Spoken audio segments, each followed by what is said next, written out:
Hey, to start, I'm not going to record gameplay for this video, so you can just listen in if you want. I'm not entirely sure where I want to go with the video yet, so I'm just going to kind of speak my thoughts, just discuss everything that's going on and stuff. As you all know, I'm a gamer. I don't really do videos on real world topics because they're out of my area of expertise, but I want to start off by saying that I'm not an expert on diseases or that kind of stuff by any means, but I kind of feel like talking about the subject because I think the discussion's healthy, and maybe somebody will listen in and I guess be more prepared to learn, form their own opinions, etc. If they're just exposed to the topic, I suppose, instead of just kind of ignoring it completely, which is probably the most dangerous thing that everybody can do right now. So maybe there's going to be a few things I say in the next few minutes that aren't entirely correct, and I'll gladly listen up to any misunderstandings I may actually have about the factual things that could be commented on. So, what I do want to talk about is mainly how, like, us as society should go about fixing this rather than who is to blame or any conspiracy theories. Those conversations I prefer to stay out of personally. I'm not trying to make this a political video, a political blame video, because that brings out the worst in everybody, I think. I know the subject is very intertwined with politics at the moment, but the reality is I see we have a real world problem to fix, an achievable one at that. And before blaming on any party, I think we should first do everything in our power to properly address the problem. So, about 2 days ago, I was having a discussion with my parents. Yep, they're boomers, before you ask. I was arguing that the coronavirus is a much bigger deal than people are realizing. And at this time, just about 50 hours ago, this wasn't really something that had many people shook. It was just a topic on Twitter and something bad that happened. Many people believed that was a hoax, even. It didn't even seem to be affecting everyday life. That night, I got an email from The Ohio State University that my classes for the rest of March are being moved online and away from in person lectures. And the news last night had much stronger words than usual. There were plenty of rumors that March Madness may be canceled or have all games played in front of empty crowds. And, earlier in this week, LeBron James said he'd refuse to play for empty crowds for the NBA games, and he went back on those words. He probably got some expert advice behind closed doors and understood the scenario much better and how truly serious it was. And tonight, after their presidential address, we got new information that the NBA is being suspended indefinitely because Rudy Gobert, a player for the Utah Jazz, tested positive for the coronavirus. Tom Hanks has the coronavirus, it's confirmed now, and it's kind of unreal how much has changed in the last few hours alone. My parents have kind of switched sides on the topic and are starting to realize how severe of an issue it kind of is right now. And a lot of this is because something that was unthinkable 48 hours ago has happened. I'm not spending just spring break at home because classes are online now. The NBA is suspended. E3 is canceled. Full Bloom, the Smash tournament, I believe, is canceled. Personally, I think that all these cancellations are probably the right decisions because clearly we need to act. I don't think it's good to suggest that we need people to panic. People have done that tonight, but let's be real here. It's still a dangerous virus. It could be a lot worse though, and we have a good chance to make things right, but more than anything, it is crucial to be prepared because preparation is kind of the answer to panic, really. It's not that we need people to panic, but we got to be real with people and inform people on how to prepare for everything. So when a university like OSU closes, or an organization like the NBA is suspended indefinitely, people are going to take notice. It's likely that the NHL is going to follow the NBA soon. Once the ball gets rolling, the peer pressure is now on others to follow instead of just being bystanders. And to me, it's refreshing to see two meaningful groups for me in Ohio State and the NBA doing what I believe is the right thing. And this should only lead to good from what I can see. So part of what made me want to make the video is a lot of what I see as ignorance and misunderstanding. The governor of Ohio today said something really important. A fourth confirmed case was found in Ohio today. The person who tested positive for the virus is someone without travel history outside the U.S. And what this means is that the cause is almost certainly community spread. This is why I've been critical of the presidential address tonight. A lot of people are going to say that President Trump saved thousands of lives. by issuing travel bans, and that's probably true. Tonight, he issued more of Europe. This isn't necessarily a bad thing from what I see, but I'm worried that it's not enough and that we need to do more because the virus is already here. We had a case in Ohio from a guy who did not travel, and if we ignore it or don't do enough to contain it, it'll eventually grow and grow. And if this is the case, the lives that Trump's travel ban that may have been saved for now will probably just be lost if it continues to just grow in the US. And there's a lot of news right now suggesting that death rate is relatively low and not going to affect young people very much. But we can't just blindly see this as a green flag for those who are young. Young people can still carry and spread a virus. We know it to be very contagious, and kids at schools may spread it to other kids who live at home with a grandparent, and we don't know who has it right now.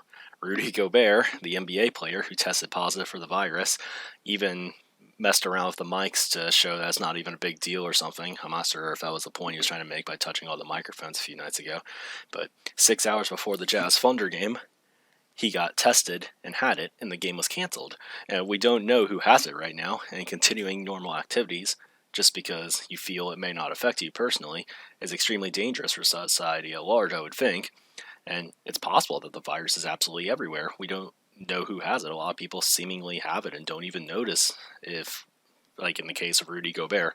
So, moving on, I've seen an alarming amount of people who don't understand exponential functions on Twitter recently and how they relate to the coronavirus. I'm currently a math major who has an interest to potentially teach one day. So in pretty broad terms, I'm going to explain the difference between a linear and exponential function, and I'll try to keep it simple for all audiences, which should be easily achievable because most of these concepts I remember being taught as early as 8th grade. And to me, it's just alarming how many people seem to not understand the application of this kind of logic, and I want to easily visualize it for people who may not have the best math background, but are people who actually want to learn so they can be better informed. So to begin, a linear function is a function where slope doesn't change. If you remember calculus at all, this means that the derivative is 0. And an example of a linear function would be one measuring distance ran if you ran at a constant speed, such as 5 miles per hour. Another example of a linear concept would be the following. So, pretend you're playing a game of Mafia, and only one person can talk at a time. You have a designated item that you can pass around a circle, and whoever has that item gets to talk. Whoever has the item can pass it to approximately one other person, and they transfer the item to someone else and lose possession, and then that person can do the same and so on. So, at most, one person has the item at once. The amount of people with possession is always 1, hence, the change is always 0. An exponential function, however, speeds up. A simple exponential function is x squared. So take the numbers 1, 2, 3. 1 squared is 1, 2 squared is 4, 3 squared is 9. 2 is the same distance away from 1 as it is from 3 on the number line, but 4 is closer to 1 than it is 9.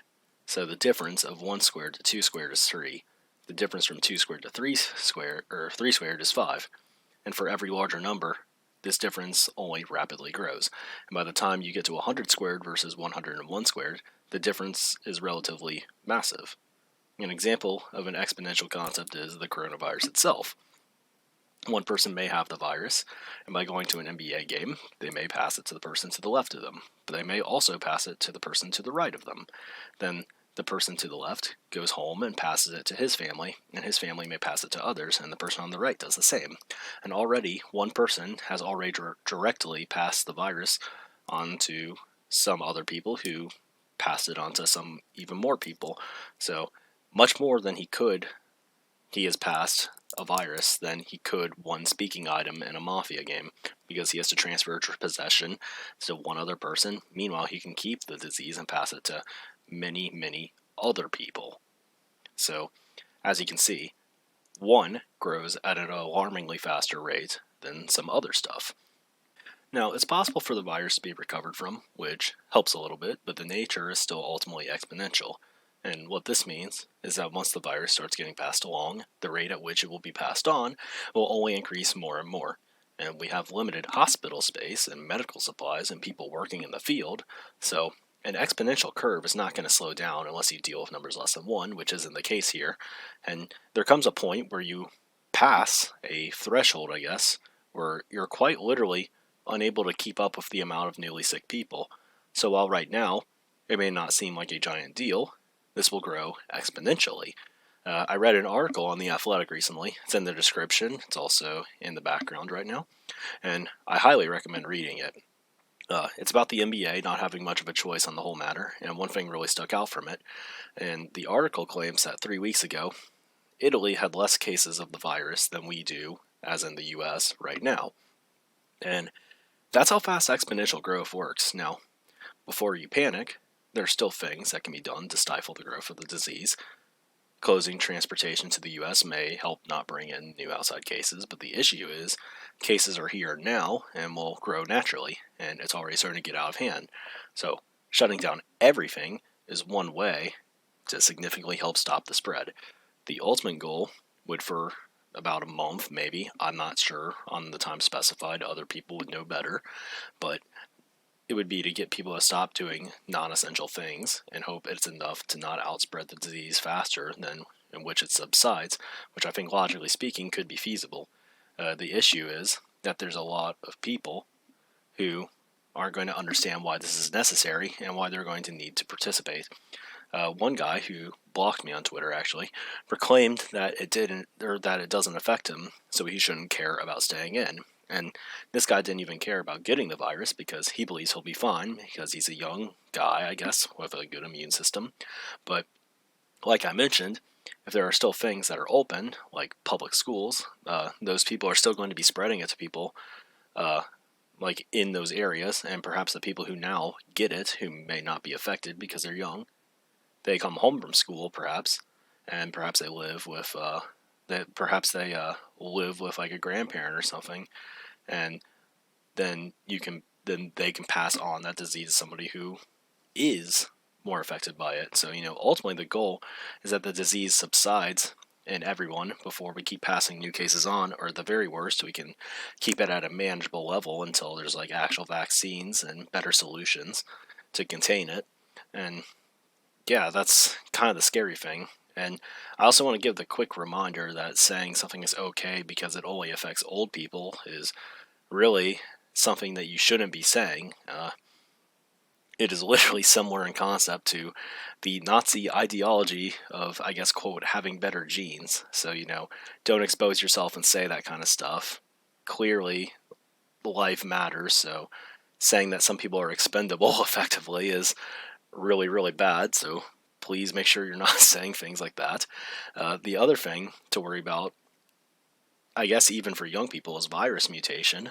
Viruses tend to mutate from what I know, and I've read that there's already a deadlier version of the coronavirus, the one that we actually kind of see as the problem. So I think there's a weaker version. I can't be certain on that, but that the one that we're really dealing with was actually a mutation of a weaker one, and we don't know how it'll change.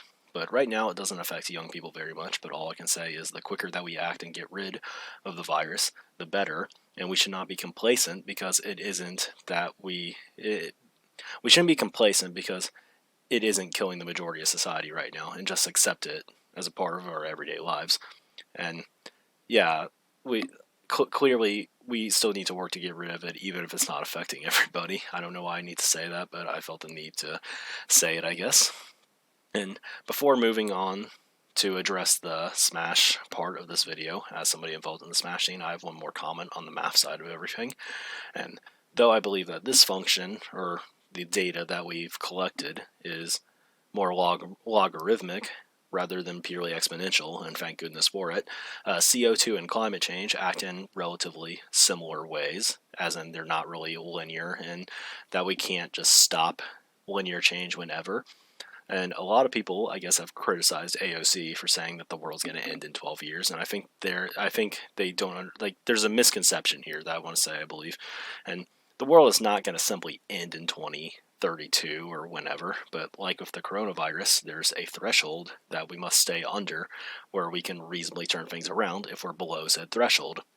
And at the current pace, 2030 or so looks like the time that we're expected to reach a limit to where there may no point of return. So the next 10 years pose many challenges, obviously, but we absolutely need to take the climate crisis seriously right now, as well as the coronavirus pandemic. So to put into perspective, where we're at in regard to the world climate is probably about the same mood we had toward the coronavirus last month.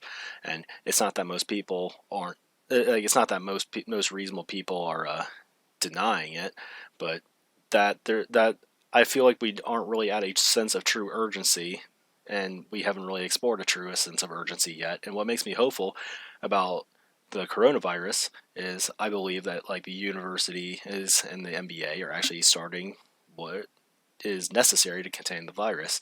And the thing is, you have to start acting preemptively before it becomes a giant problem, because by the time you get addressing exponential problems, you've sometimes already lost. Quickly slay the dragon before it grows and becomes too powerful, for instance. But finally, the side I can't really credibly comment on everything is that I don't know the money behind all of this. I'm sure the coronavirus is going to cost a lot of money and cause a recession or something. Lots of people don't want to act on climate control because it's expensive as well. And all I can say really is I don't know the exact solutions, but life and health is the most important thing, I believe, more important than money. And I would say we've got to do whatever it takes to solve these problems, even if it sucks that they exist to begin with. So, moving on to, I guess this part's not going to be nearly as long, but I'm heavily involved in the Columbus Smash community, and I can't help but think about everything going on recently, and all I can think is that no matter how difficult it may be to pass up the opportunity to hang out with friends at weeklies or other social gatherings and tournaments, we have to do our part as well. And we don't know who has the virus right now, and this all sucks.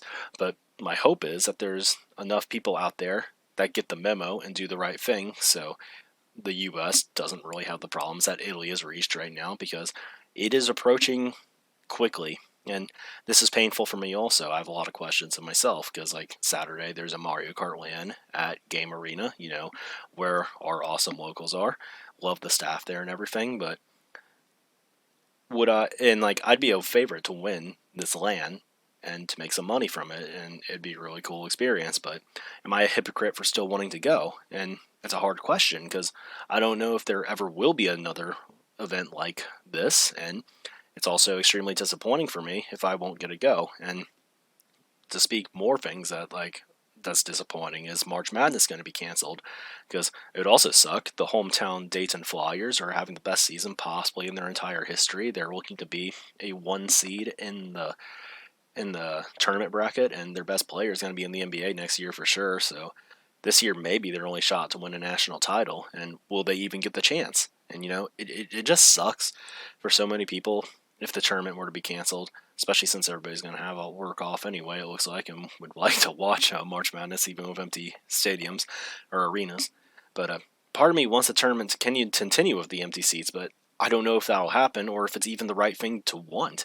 But my gut is telling me that public health is more important than that everyone has to participate. And really, I'm just lost right now because of all of this. And I understand why everybody else is too. And I do have to be up in Columbus anyway for other personal reasons soon as well, though it will be brief.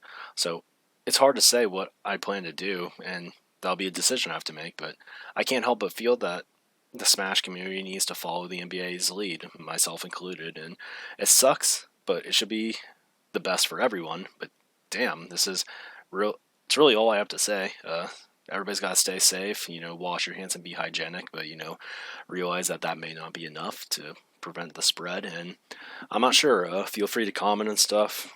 I'd preferably like to have a non-toxic comment section, if one at all, I suppose. Remember, I think everybody ultimately has the same goal here, and sometimes we fail to realize that everybody, like we're a society, we want the success for everybody for the most part. So, leave some thoughtful comments, some I don't know, wholesome stuff, I guess, hopefully. If I'm wrong on anything, feel free to point it out. I won't take offense to it. But yeah, these are just my thoughts, and kind of wanted to discuss it a little bit. So thanks for watching, and we'll see you next time for a more positive video for sure. All right, thanks. Later.